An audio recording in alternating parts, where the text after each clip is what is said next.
बाज रहे हैं ढोल मात तेरे मंदिर में। बाज रहे हैं ढोल मात तेरे मंदिर में। बाज रहे हैं ढोल मात तेरे मंदिर में। बाज रहे हैं ढोल मात तेरे मंदिर में। बज रहे हैं ढोल बज रहे हैं ढोल बोले मीठे बोल मात तेरे मंदिर में। बाज रहे हैं ढोल मात तेरे मंदिर में। बाज रहे हैं ढोल मात तेरे मंदिर में।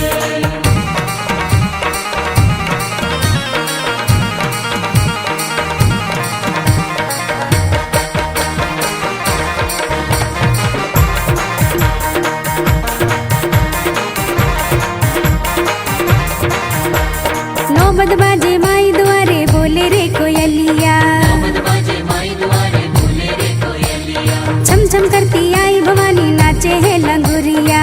छम करती आई भवानी नाचे है लंगुरिया।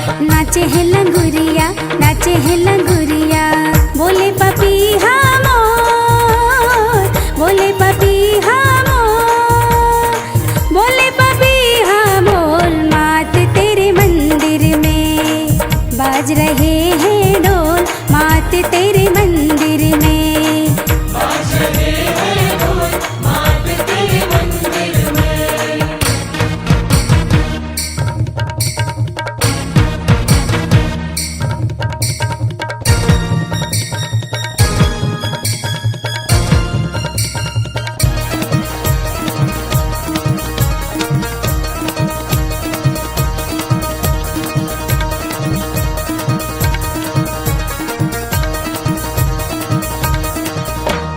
मंदिर ऊपर ध्वजा लहरे सजी रे नगरिया।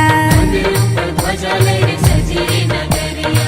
चांद जैसे मूरत माँ की बैठी रे दुवरिया। चांद जैसे मूरत माँ की बैठी रे दुवरिया।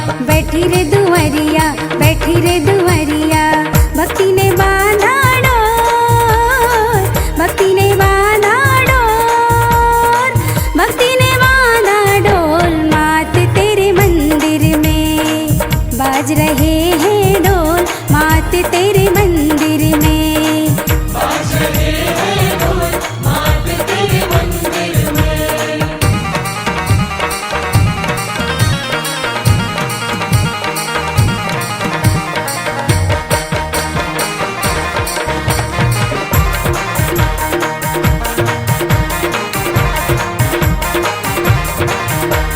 नौ दिन माँ के जगराते में गाए रे भजनवा। दिन माँ के जगराते में गाए रे भजनवा। सच्चा है दरबार तुम्हारा आए हैं मंदिरवा। चाहे दरबार तुम्हारा आए हैं मंदिरवा। आए हैं मंदिरवा आए हैं मंदिरवा गूंजे जयकारे बोल गूंजे जयकारे बोल गूंजे जयकारे बोल मात तेरे मंदिर में। बाज रहे हैं ढोल मात तेरे